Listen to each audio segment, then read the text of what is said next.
नमस्ते, मेरा नाम एडओ है। मैं फिलीपींस से हूँ। ये कहानी जिसके बारे में मैं बताने वाला हूँ, ये मेरी नहीं बल्कि मेरी दोस्त सारा की है।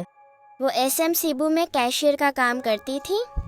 एक रात लंबी शिफ्ट के बाद वो अपने बोर्डिंग हाउस लौटने का फैसला किया, जहाँ वो अकेली रहती थी। उसके दोस्तों ने उसे मस्ती करने के लिए बुलाया, लेकिन उसने शालीनता से मना कर दिया। उसे बस अकेले वक्त बिताना था। जब वो अपनी चीजें ठीक कर रही थी, तभी खिड़की से झांकते किसी को देख वो चीखने वाली थी।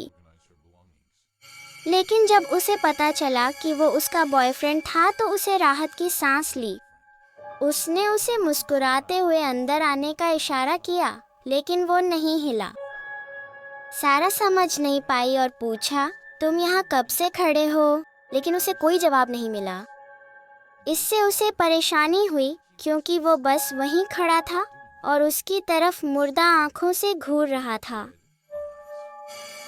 थोड़ी नाराज होकर उसने उससे मिलने जाने का फैसला किया, लेकिन जब वह बाहर गई तो वह वहां नहीं था। उसे लगा कि वह मजाक कर रहा है, पर इतनी जल्दी वह कैसे छुप सकता था? आखिरकार छुपने की कोई जगह नजर नहीं आ रही थी।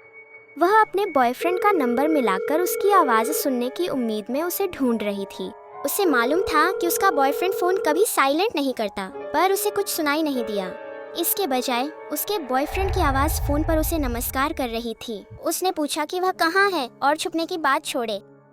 घबराकर बेसमझ उसने पूछा, तुम क्या कह रही हो? मैं अभी घर पर हूँ। वह समझ नहीं पा रही थी।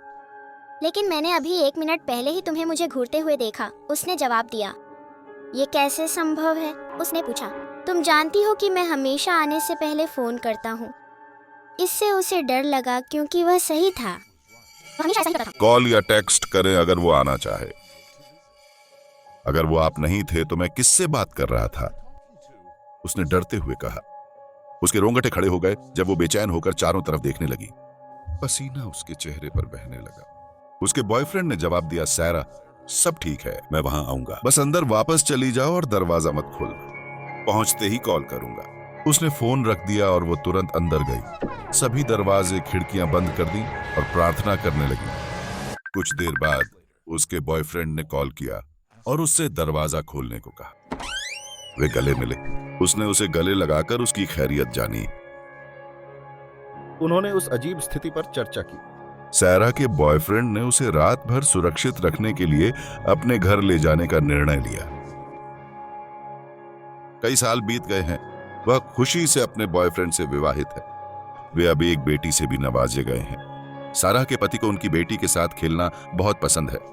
वे जिंदगी का आनंद ले रहे हैं। ऐसा लगता है जैसे उन्होंने उन सालों पहले हुई घटना को भुला दिया हो।